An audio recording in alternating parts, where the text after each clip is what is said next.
Um grande abraço a todos os nossos telespectadores.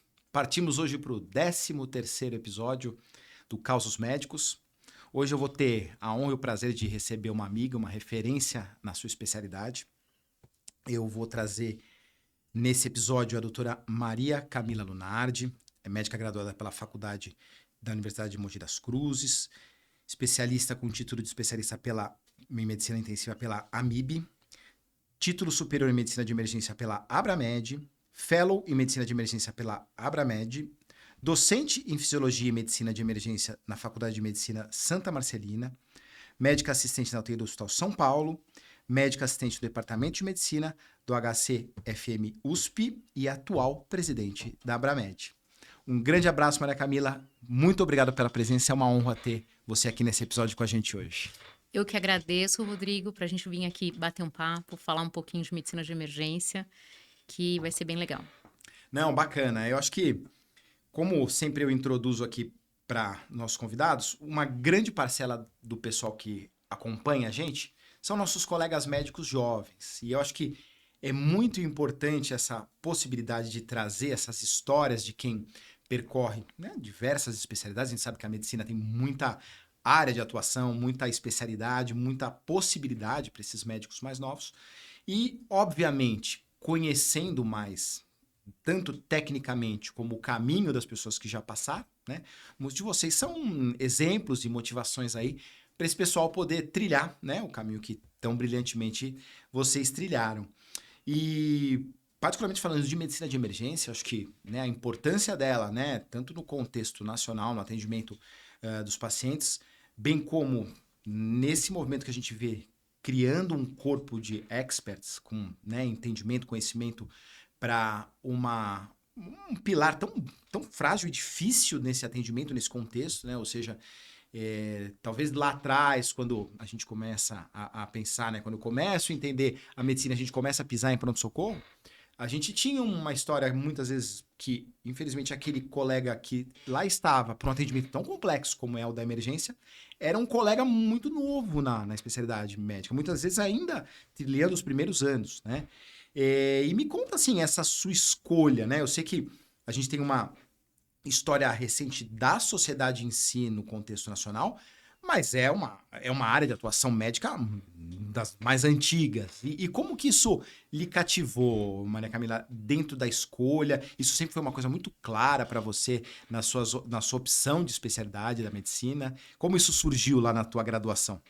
Na verdade, assim, medicina de emergência, a especialidade reconhecida, ela foi reconhecida em 2015, né? Então, quando eu me formei em 2003, não existia medicina de emergência ainda. Existia pronto-socorro, as pessoas que trabalhavam no pronto-socorro, a gente tinha diferentes especialidades, né? E uma grande gama, que ainda a gente tem, de pessoas generalistas. Ou seja, que não cursaram residência, não tem uma especialidade, que trabalhavam no pronto-socorro também. Como eu, assim, me apaixonei pelo pronto-socorro pela primeira vez, no internato, quando eu entrei no pronto-socorro de Santa Marcelina, que eu olhei aquilo, que todo mundo olhava e achava que era um caos, e eu achei que era o local mais legal que eu poderia fazer alguma coisa pelo próximo. Como eu não conhecia aqui antes. Como eu não sabia disso antes, né? Que era o melhor lugar que eu poderia fazer alguma coisa para uma pessoa. Eu fui tentar entender o que eu ia fazer para fazer medicina de emergência, que também a gente não chamava de medicina de emergência, para trabalhar no pronto-socorro, né? E eu lembro que na época eu fui conversar com um dos preceptores que a gente tinha, né? E perguntei para ele, falei assim: o que a gente faz aqui para fazer medicina de emergência? Como que faz, isso aqui, para trabalhar aqui? Ele falou: qualquer especialidade. Qualquer um pode trabalhar no pronto-socorro. Eu falei: nossa, mas eu queria fazer alguma coisa que fosse mais próximo a isso. Foi daí que, na verdade, eu fui para medicina intensiva. Tá? Então, o que eu achei na minha época de formação que seria mais próximo de eu fazer de medicina de emergência, do ponto de vista de eu poder fazer procedimento, mas ao mesmo tempo eu ver um paciente clínico, ao mesmo tempo eu ver um paciente que eu ia fazer alguma coisa de emergência e eu ia resolver o problema dele, eu ia tirar ele de uma situação de risco iminente de morte ou de pior iminente. E medicina intensiva, para mim, era aquilo que era mais parecido, né? Então, foi aí que eu fui fazer medicina intensiva. Quando eu saí da medicina intensiva, eu tinha uma cara meio de novinha e fui procurar emprego na minha cidade. para começar a trabalhar com medicina intensiva. E daí eu lembro que o chefe da UTI falou assim, mas a gente não tem vaga agora, você tem uma cara de muito novinha, sei lá se você vai passar muita credibilidade dentro da UTI. E para mim, eu fiquei frustrada. Falei, pô, eu acabei uma especialidade e ainda tenho que me provar que eu vou conseguir fazer isso. Naquela época, a sala de emergência desse hospital, ela estava sem uma pessoa, quer dizer, sem plantonistas em vários dias. E eles estavam querendo fazer um projeto de fazer quase que um diarista da sala de emergência. Deixar uma pessoa que ficasse vários dias lá, porque não tinha uma pessoa fixa, não tinha quem cuidasse do paciente grave. E daí eles vieram falar para mim, eles falaram, se você quiser, você pode entrar pelo pronto-socorro. E daí depois você vai fazendo uma carreira aqui dentro e vai para UTI. Daí eu falei, tá bom, vou fazer isso. E assim, quando eu entrei no pronto-socorro, eu falei, putz, eu fui por um caminho para chegar no pronto-socorro e acabei chegando sem querer no pronto-socorro do mesmo jeito. E assim, desde que eu acabei, eu faço pronto-socorro. Então, isso daí já faz quase 20... Não, 20 não, porque eu fazia antes também de formada, né? Mas a gente já tô há 17 anos fazendo pronto-socorro direto, né? E foi a partir daí. Na verdade, eu vim da medicina intensiva e fui para medicina de emergência. Não, eu acho que quem gosta do atendimento de emergência e pronto-socorro, eu acho que é algo ímpar mesmo. Acho que é mais ou menos igual a gente vê, talvez, quando a gente opta pela área cirúrgica, né? Uma coisa que alguns se identificam muito cedo e vão buscar a expertise, o treinamento, porque responde muitas questões dentro da sua prática médica futura. Mas também, eu digo, como em outros setores da medicina, não é sem dificuldade esse caminho do dia a dia, né? Principalmente se a gente, né, hoje ando menos nos hospitais públicos, né? E a gente está falando de um estado que tem um grau de recurso considerável, o estado de São Paulo, mas mesmo assim, indo para outras cidades, a gente percebe que, em que pese assim essa dedicação, essa paixão dos nossos colegas que estão na linha de frente, as dificuldades surgem, né? Eu acho que a gente precisa ser, de certa forma, bastante resiliente nesse caminho do dia a dia, no cotidiano do hospital, né? Como você enfrentou essa questão? Eu acho que, na verdade, uma das características para você fazer medicina de emergência é ser resiliente, né? Porque, assim, principalmente eu comecei a medicina de emergência numa época que a medicina de emergência não existia, né? Você tem que... Era uma coisa que a gente tinha que provar todos os dias para outros colegas que uma pessoa que estava ali, que conseguia resolver vários problemas ao mesmo tempo, né, era uma pessoa que ia ajudar e que não ia competir ou não ia roubar o espaço de ninguém, né? E assim, quando eu comecei a fazer medicina de emergência, quando eu comecei no PS, a trabalhar no PS, a gente tinha ainda aquelas divisões. Você está no PS clínico, você está no PS cirúrgico, né? Não era um PS único, não era uma porta única, como nos Estados Unidos já existia. Né? Já existiu o emergencista americano, já faz 45 anos que ele tem medicina de emergência lá. Então, eles já estão mais do que consolidados. Todo mundo sabe que na sala de emergência fica o emergencista e o especialista de outra área vem quando o emergencista já fez aquele primeiro momento de atendimento, já direcionou o paciente, assim por diante. A gente teve que começar a fazer isso, e a gente ainda faz isso, porque tem muito serviço que ainda não consegue entender que o emergencista ele não está ali competindo com o cirurgião, competindo com os clínicos, competindo com o ortopedista, né, com o pediatra, que na verdade a gente está agregando, a gente está tentando tirar deles, né, ou resolver com eles, melhor dizendo, né, coisas que muitas vezes a própria especialidade não gosta tanto assim de fazer, e deixar o melhor paciente possível para eles fazerem o que eles gostam de fazer, né? O cirurgião gosta de operar, certo? Mas estabilizar hemodinamicamente o paciente é coisa do clínico, né? Então, o cirurgião, o que a gente faz? A gente deixa o paciente o mais redondo possível para o cirurgião levar para o centro cirúrgico, para o ortopedista levar para o centro cirúrgico, né? Então, é isso que a gente batalhava e que a gente batalha até hoje para conseguir. E eu tenho uma minha ex-residente, aqui eu considero todos eles ainda meus, né? Mas eu tenho uma ex-residente que ela falava que quando ela foi escolher medicina de emergência, ela também não sabia o que ela ia fazer, mas ela falou, mas eu gostava de tudo. Eu gostava de procedimento, eu gostava de fazer um raciocínio clínico do paciente, eu gostava de ver criança, mas eu gostava de ver gestante, né? Eu não me incomodava de cuidar de velhinho. Daí eu descobri que tinha medicina de emergência. E eu sempre falava, putz, eu queria que na minha época tivesse isso, né? E na minha época até tinha, Mas eu não sabia, porque o único lugar que tinha medicina de emergência quando eu me formei, e que na verdade era um programa de especialização, porque não existia ainda, era no Rio Grande do Sul, em Uhum. Porto Alegre, que hoje é muito mais consolidado do que na grande maioria dos lugares. E assim, a gente tem polos, né? O Rio Grande do Sul, depois o Ceará, né? E agora São Paulo pela quantidade, né? Porque o estado que mais tem emergencista hoje no Brasil é São Paulo. Então, a gente vive num mundo diferente, paralelo. Porque se a gente for, por exemplo, para alguns estados no norte, no nordeste, eles nem entendem o que a gente faz. A gente tem que começar a explicar de novo o que o médico emergencista está ali fazendo. Então, o desafio é gigante até hoje. A gente não mudou, né, o desafio. E quando a gente vai pensar, que nem a Abramed, pensar no contexto nacional, Uhum. é difícil a gente conseguir meio que instituir políticas para a gente resolver isso, justamente por conta da diversidade que a gente tem no Brasil inteiro. Locais que a gente tem polos com medicina de emergência e locais que desconhecem totalmente a especialidade que a gente tem que começar do zero. Né? E eu vejo que um skill que é fundamental e ele é, vem com o tempo, mas de certa forma no começo é muito angustiante, é lidar com essa estrutura que nós temos, muito peculiar às vezes do sistema de saúde, porque muitas vezes o emergencista lá está muito bem preparado, atende um paciente com uma complexidade clínica muito grande, e aí, a partir desse momento, ele precisa encaminhar esse paciente dentro do sistema. E muitas vezes, e nesse momento, veja bem, ele já usou toda a expertise, ele estava lá no lugar que ele gosta, usando o conhecimento que ele adquiriu, só que a partir desse momento ele começa a ter que ser alguém que tem que exercer aspectos administrativos e burocráticos também, né? E eu vejo muito desgaste dos colegas, às vezes, com essa situação. Eu mesmo, se disser um pouco, a minha experiência, eu tenho formação cirúrgica, então gostava da TLS, era instrutor, então eu era muito entusiasta, né, dessa questão do atendimento do paciente de trauma, mas às vezes me deparava com uma situação que a gente tem um ideal, que era daquele centro de trauma americano, que estabilizou, logo você já viu o helicóptero e aquele centro para receber, com todo mundo, né, já preparado, com toda a estrutura. E às vezes você tinha uma situação de realmente ter que dar aquele recurso para o paciente dentro de uma via, né, burocrática, que dependia muito do médico, né? O médico é um player multi, né, nessa cascata.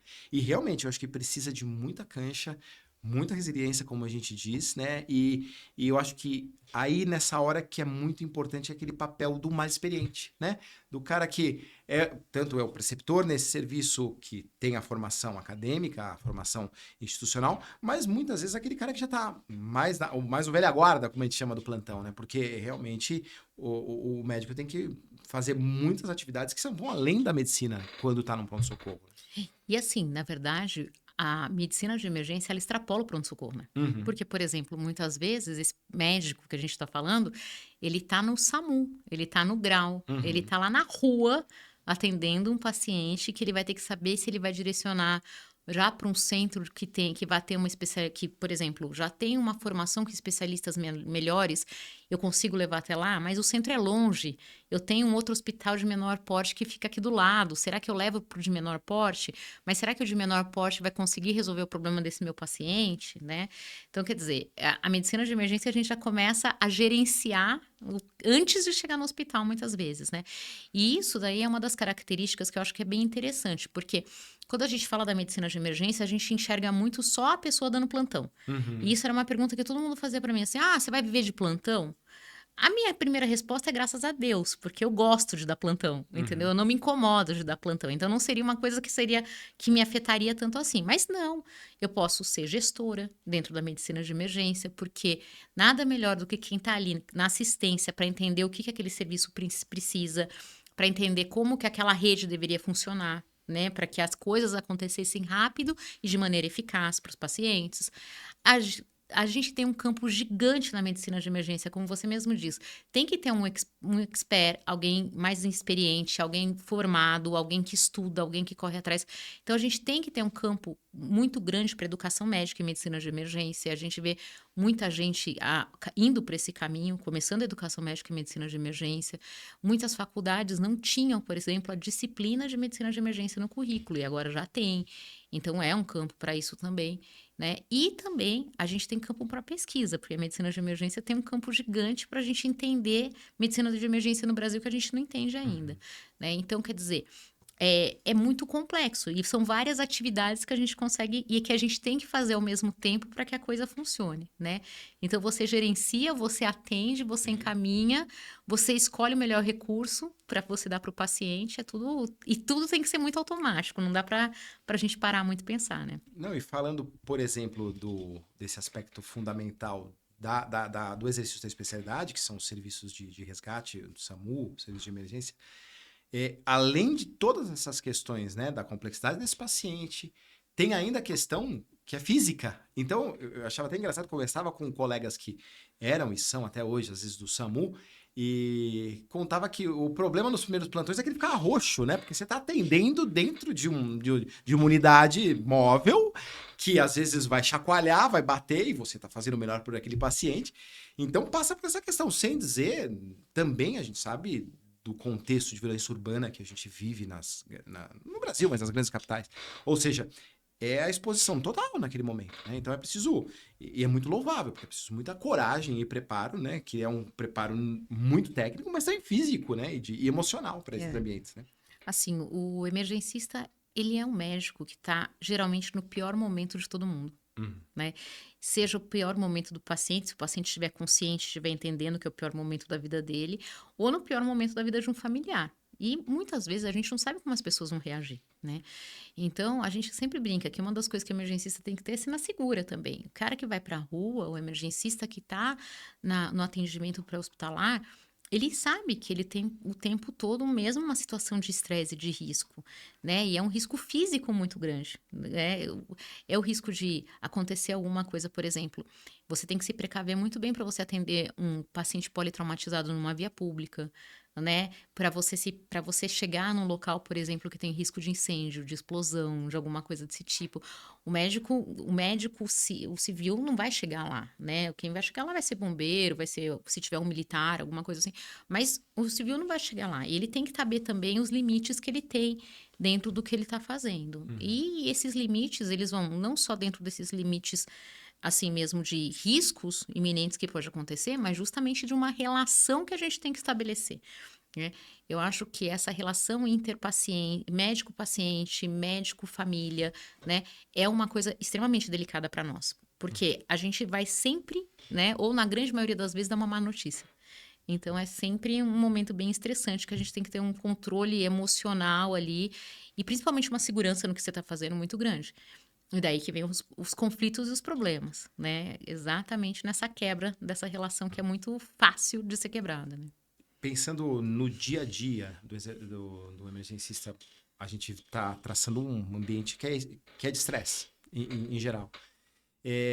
Como que hoje, né, na sua posição macro, né, comandando essa especialidade, nessa sua gestão, você vê esse apoio para esses especialistas mais jovens, né? E eu digo apoio psicológico, e os serviços se estruturam também, porque a gente sabe que são, né, médicos super bem preparados, mas são seres humanos que, né, têm as suas famílias e precisam voltar para sua casa e, obviamente, isso há um desgaste, né, pessoal nesse exercício.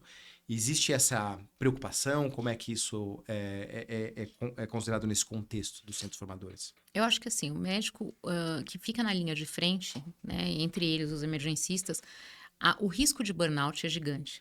Só que a gente começou a ouvir falar de burnout, a gente começou a ouvir falar desse desgaste e dessa necessidade que a gente tem também de saúde mental para o profissional, acho que na época da pandemia, quando a gente começou a perceber que foi o esgotamento total dessas pessoas, né? Antes, aquilo que era focos, né, momentos de esgotamento ou períodos, né, hoje meu plantão foi pesadíssimo, eu saí daqui mal, né, eu saí daqui deprimido, chateado, não soube lidar com uma situação, era às vezes pontual, né, quando a gente chegou na época da pandemia era todo dia, quando a pandemia chegou, eu já tinha quase mais de 15 anos de medicina de emergência, fazendo pronto-socorro, coisa desse tipo. E eu lembro do primeiro dia que eu estava na emergência e que eu entubei num dia só 7 pacientes em 6 horas, né? E, teoricamente, eu estava numa emergência que não era para chegar paciente grave. Naquele dia eu estava num setor que falou assim, olha, aqui a gente não vai receber paciente grave. E eu entubei 7. E eu saí de lá e falei, gente, o que vai acontecer daqui para frente, né? O que vai ser o meu amanhã, né? E ao mesmo tempo o medo de, por exemplo, levar a doença para minha casa. Sim. E eu passei para os meus 3 filhos, eu passei Covid, né?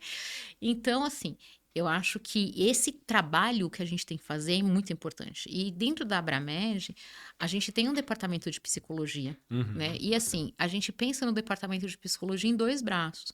Não só para a gente capacitar o atendimento psicológico em relação ao paciente, que logicamente é o nosso foco, né? Então, por exemplo, psicólogos que estão interessados em trabalhar em departamento de emergência, para ter um entendimento de como funciona, né? De como que esse trabalho em equipe dentro do departamento de emergência é um dos nossos focos, mas o outro foco, o outro braço do departamento é justamente cuidar da saúde mental dos médicos, né?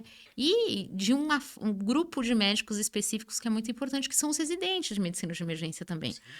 Porque a gente sabe o quanto a residência por si só é desgastante e um residente de medicina de emergência, ele tem uma sobrecarga, uma carga mesmo muito grande emocional, né?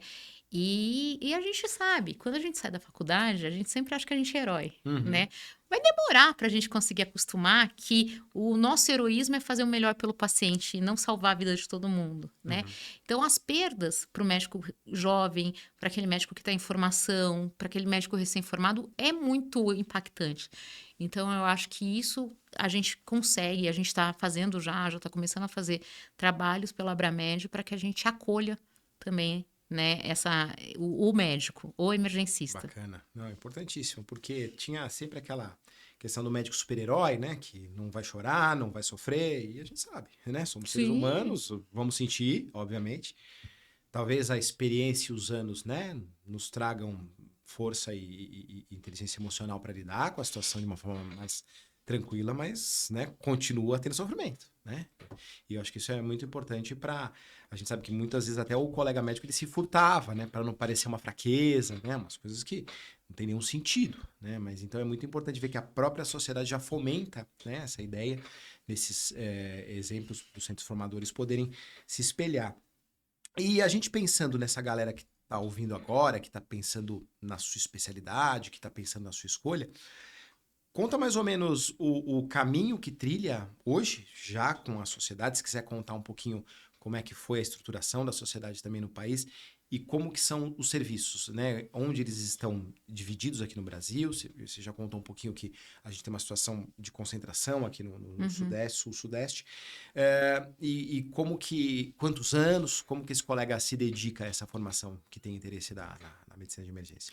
Então, as residências formais em medicina de emergência, elas começaram em 2016, né? Até porque antes de 2016, nós tínhamos 2 programas de especialização em medicina de emergência, que era o de Porto Alegre, do Hospital de Pronto-Socorro de Porto Alegre, né? E o programa de Fortaleza, que incluía o Hospital de Messejana, o Frotão, né? O Hospital Geral de Fortaleza.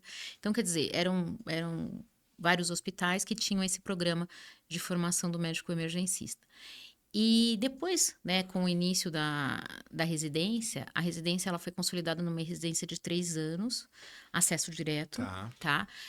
Nós temos algumas áreas de atuação que são da medicina de emergência, como as emergências pediátricas, desculpa, a psiquiátrica a gente ainda está pleiteando. A área de atuação em aeroespacial, medicina de emergência também tá? E a gente, então, tem outros pleitos, por exemplo, toxicologia, que está a ponto de sair. Eu sempre brinquei. Ninguém mais atende toxicologia do que o médico emergencista, né? Vai chegar no pronto-socorro, paciente intoxicado, voluntário, involuntário, né? Independente do tipo de intoxicação que tenha. Então, existe essas frentes que já estão bem formadas, né? A gente pensa em outras coisas, como, por exemplo, formação em POCs, Ultrassom Point of Care no futuro, em gestão, né? Mas isso daí são braços que ainda a gente tem sonhos, mas a gente ainda não tem a realidade. Mas Em 2016 começaram os primeiros programas. Hoje, né, nós já estamos com mais de 80 programas no Brasil de medicina de emergência. Nossa, bacana. Não vou falar. A última vez que eu tinha visto os números era 84, mas toda semana eu me surpreendo, entendeu? Uhum. Por exemplo, essa semana, semana passada, eu fui a Jundiaí para fazer uma vistoria técnica, porque vai abrir um programa de residência de medicina de emergência pela Faculdade de Jundiaí, né? Eu recebi também, fiquei super feliz com a notícia de que foi aprovado o primeiro programa de residência de medicina de emergência em Rondônia. Nossa. Que vai abrir pela Federal, né? Então, assim, a gente está começando, né, a tirar do polo mesmo São Paulo, Rio Grande do Sul e Ceará, né? E começar a ter residências abertas aí pelo Brasil inteiro, que é o que a gente precisa. A gente precisa formar emergencista. Eu sempre falo, medicina de emergência, né, não é uma especialidade de grandes centros. Eu vou ter uma parada dentro do maior hospital em São Paulo, mas eu vou ter uma parada dentro da floresta amazônica. Então, eu tenho que ter a qualidade técnica de atender meu paciente, independente de onde ele esteja, né? Então, o caminho é por aí. São E 3 anos de 3 anos programa. de programa, né? Aqueles, por exemplo, que já trabalham em medicina de emergência, porque por ser uma especialidade nova e por a gente saber, né, que ter CRM, você já pode atuar em qualquer área, né? Uhum. E a gente sabe que o pronto-socorro, o departamento de emergência, pronto atendimento é sempre uma porta de entrada para muitas vezes o médico que ainda não fez uma especialização, não fez uma residência. A gente tem o título de especialista, que pode ser feito, né? E o título de especialista ele segue, logicamente, que as normas da AMB, né? Então, o médico tem que ter pelo menos 6 anos de formado, nos últimos 6 anos ininterruptos, trabalhando em medicina de emergência, com comprovação de mais de 20 horas semanais, né? Comprovação que venha com documento formal, oficial, registrado, tudo. E daí ele vai prestar a prova do título de especialista pela sociedade. Então, a Abramed promove uma vez por ano a prova do título de especialista.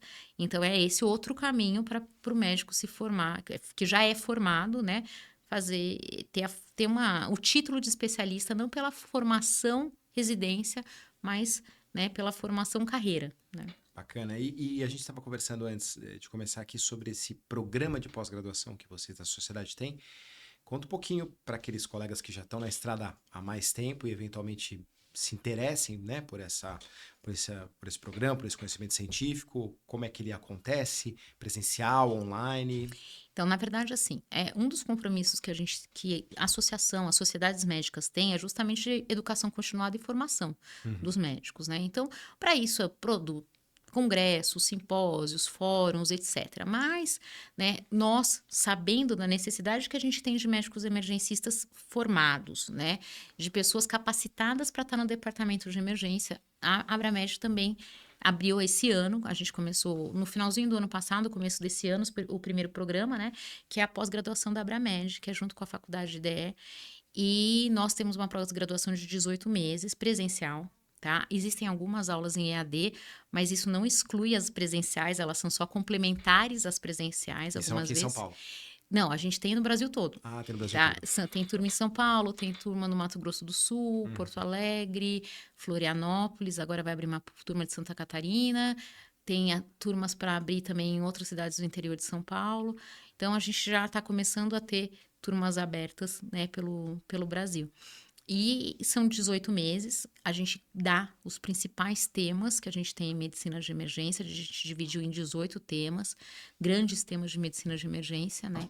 Logicamente que isso é uma coisa até que a gente fala para todo mundo. A pós-graduação, ela na verdade abre para você um caminho para você estudar, se interessar, mas para fazer medicina de emergência de verdade, a gente precisa se aprofundar. Então não é só, né, visitar um final de semana após graduação presencialmente, mas é se dedicar e trabalhar com aquilo para que a gente saiba, né, que tem uma necessidade de médico emergencista em todos os lugares e que se a pessoa que está trabalhando na ponta, mesmo que não tenha feito medicina de emergência, mas que ela tenha uma qualidade técnica boa, ela vai fazer uma diferença, né, na cadeia de cuidados do paciente e uma diferença em saúde pública para o paciente até a hora que ela recebe esse paciente, até a hora que ela vai entregar para o próximo especialista. E esse colega que já está na estrada sem a formação de residência, sem o título, tem alguma modalidade que ele pode se associar à Abramed, ainda que não especialista? A gente tem, né? Eu tenho sócios não especialistas, Tá. tá? E assim, a associação ela vai dar, logicamente, que algumas vantagens para os não especialistas. Descontos em congressos, em cursos, em material, muitas vezes da Abramed, acesso, né, a material que a gente tem virtual, por exemplo, a aulas que muitas vezes são abertas só para associados e não são abertas para o público em geral.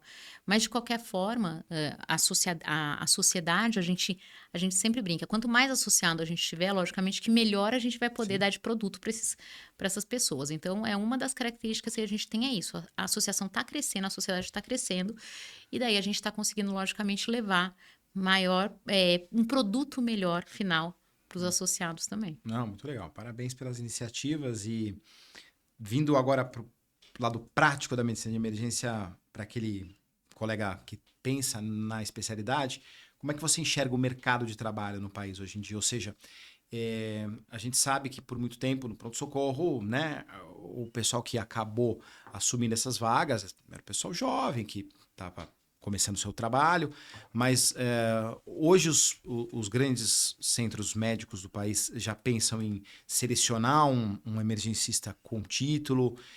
Como você poderia dizer a janela de oportunidades do exercício desse especialista no país? Só para você ter uma ideia, Rodrigo, eu acho que a janela de oportunidade é gigante. Se a gente for pensar, né, logicamente que a gente sabe que o RQE, ele não vai quantificar todos os médicos que se formaram em medicina de emergência ou que tiraram o título de especialista, porque ele vai ser registrado ainda nos conselhos regionais e daí depois que a pessoa vai ser quantificada. Mas quando a gente pega o RQE como um número para a gente falar quantos emergencistas a gente tem no Brasil, a gente está chegando a 1.000 emergencistas. O RQE, tá? Então, é muito pouco ainda, certo? Também acho que a gente não tem tanto mais do que isso daqueles que não registraram, né, a especialidade. De qualquer forma, há 2, 3 anos atrás, eu fui tentar fazer uma comparação com os números de São Paulo, né? E a gente tinha mais ou menos credenciados como serviços, departamentos de emergência, ou seja, que atendia pacientes de emergência. Não importa que fosse um pronto-socorro de pequeno porte, ou um hospital quaternário que tivesse um pronto-socorro. Nós tínhamos mais ou menos 4.000 estabelecimentos. Não vagas. 4.000 estabelecimentos, ou seja, a gente tem que pensar que ali tem plantonistas, né, de 24 horas, 7 dias por semana, 365 dias por mês. Então, E eventualmente um horizontal. E eventualmente um horizontal. E eventualmente mais de um plantonista por plantão, que é obrigatório a gente ter, né? Então, são 4.000 estabelecimentos. E a gente tinha, na mesma época, 400 emergencistas em São Paulo, no estado de São Paulo. Ou seja, eu não conseguia suprir, eu tinha menos de 400, na verdade, eu tinha menos de 10%, né, de emergencistas para suprir no estado de São Paulo, que é onde a gente tem a maior concentração de emergencistas. A gente tem estados que nem emergencista tem com RQE, pelo menos registrado. Então, a oportunidade e mercado de trabalho é gigante, porque é uma especialidade que está crescendo, que está começando. Né? Então, a gente vai ter, com certeza, isso. E o que a gente está percebendo é que, principalmente, os grandes hospitais, eles já começaram a enxergar o médico emergencista como um caminho muito bom para o serviço, né? Porque a resolutividade que a gente vê, e a gente não está falando aqui só assim da boca para fora, existem trabalhos não brasileiros ainda, mas existem trabalhos americanos que mostram o quanto que quando você tem um emergencista na emergência, você diminui custo, tempo de permanência do paciente dentro do departamento de emergência, lotação dos departamentos de emergência, organização, né, da linha de cuidado daquele paciente melhora. Então, a gente sabe que tem uma melhoria dos serviços. Então, por exemplo, os serviços particulares em São Paulo, hoje em dia tem vários serviços particulares de hospitais de grande porte, hospitais assim que são referências nacionais, que só contratam médico emergencista. Tá? Ou que contratam, na grande maioria deles, médicos emergencistas. A gente começou a perceber que os serviços públicos também começaram a ter, né, uma preferência pelo médico emergencista justamente para melhorar a qualidade de atendimento dentro do seu departamento. E, né, a gente começou como a Abramed, a gente começou a notificar muitas vezes, na grande maioria das vezes, extrajudicialmente já é o suficiente. Concursos que estão sendo abertos que não se coloca médico emergencista como uma das Dos critérios. das especialidades para assumir um pronto-socorro, por exemplo. Entendeu? Então, a gente notifica, olha, existe um especialista para o cargo que você quer. Então, coloque médico emergencista com uma pessoa que vai ter um privilégio de assumir aquela vaga, ou aquela vaga é para um emergencista. Caso não exista emergencista, a gente vai contratar outro profissional. Então, isso daí a gente já está conseguindo com uma certa frequência e a gente já está vendo que isso está dando uma repercussão boa. Então, a chance de você se formar em medicina de emergência e ter emprego é gigante. Muito bom. É muito pelo contrário, né? Eu brinco, os meus residentes se formam, daí eles começam a escolher emprego, porque... E eles já começam a escolher e já conseguem sair como chefes, porque os departamentos já estão começando a perceber que no futuro, né, breve, talvez o responsável técnico por um departamento de emergência tenha que ser um emergencista, assim como que acontece na terapia intensiva, né? Então eu sempre brinco, a gente trilha o mesmo caminho, né, da terapia intensiva em relação a como a gente vai expandir. E como muitos caminhos, aqueles pioneiros, aqueles que se dedicarem, né, obviamente, acabam aproveitando essa onda de oportunidade. E digo até mais, se a gente lembrar, né, e você até citou essa possível subespecialização em gestão dentro, né, do serviço de emergência, para aquele médico que tem um perfil mais de empreendedor, logicamente se abre uma excelente oportunidade, porque esse cara que vai entender as necessidades, vai estruturar um serviço, vai poder coordenar um serviço com que só ele mesmo, que tem o DNA da medicina de emergência, que sabe das necessidades, obviamente envolve muitas questões da saúde, envolve contratos, mas é esse cara que vivencia no dia a dia que vai poder dar o norte disso de forma mais adequada. Então, realmente, eu acho que deve emocionar aí bastante dessa galera mais nova que está pensando numa especialidade. Ainda lembrando que a gente atualmente tem uma força aí com vagas sendo abertas na formação. Isso acaba sendo muito estimulante. Serviço de qualidade, né? Obviamente com a sociedade que você preside aí coordenando e dando apoio técnico para muitos desses setores. Mas eu acho que realmente deve ser bastante valorizado aí pela galera mais nova que está pensando na sua escolha. E, enfim, eu acho que hoje esses insights trazem muita informação, né? Até eu penso que muitos desses concursos que às vezes quem faz os editais não prevê, às vezes seja até por falta de conhecimento mesmo, né? E eu acho que aí é muito importante, né, a sociedade nesse papel informativo, porque, logicamente, isso vai acabar equalizando, né? Uma necessidade que é essencial, é fundamental. A gente está falando de um pronto-socorro, né? Quem mais preparado, né? Que é esse médico que vai ter isso na formação dele como DNA. E eu sei que a gente continuaria batendo um papo aqui por muito, muito tempo, até porque você é uma grande amiga aí, tenho muita estima por você do ponto de vista pessoal e também pela sua carreira aí. Parabéns, Maria Camila. Eu sempre convido os colegas que vêm aqui para contar um caso médico aí que foi bacana, que gostaria de lembrar para motivar essa galera aí que segue a gente. Enfim, fica o convite aí para você trazer um caso médico para a gente. Nossa, medicina de emergência a gente tem vários, né?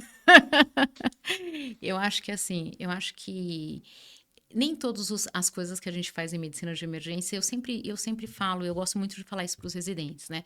Não encare, por exemplo, na medicina de emergência, alguma coisa que você vai fazer que o paciente vai sair vivo, que o paciente vai sair bem, que o paciente vai ser, assim, vai ter uma qualidade de vida, mas que você tenha feito o melhor por aquele paciente naquele momento e tudo que a gente tinha tecnicamente para fazer. Mas para não desanimar, vamos contar um caso bom. Claro. Né? Então, assim, eu lembro eu sempre comento tanto com o aluno quanto com o residente, né, que o tempo que você atende uma parada vai depender muito do feeling, né? Da expertise que você tem de atender uma parada, né? E a gente sabe que paciente com parada de tempo prolongado vai ter uma mortalidade imensa, um risco neurológico gigante, coisa desse tipo. Então, é sempre complicado a gente determinar, eu vou atender paciente por 20 minutos, por 10 minutos, por meia hora, por uma hora, e assim por diante, né? Mas eu lembro da parada que eu atendi por mais tempo conduzindo a parada. E foi um paciente jovem, ele acho que não tinha nem 30 anos, e esse paciente, ele sofreu um acidente de moto. Ele estava na moto, bateu num carro, na verdade eu acho que era num caminhão, se eu não me engano. E ele teve um pneumotórax, né? E ele fez pneumotórax na cena, já foi visto que ele estava com pneumotórax, ele foi drenado na cena e foi trazido para o hospital.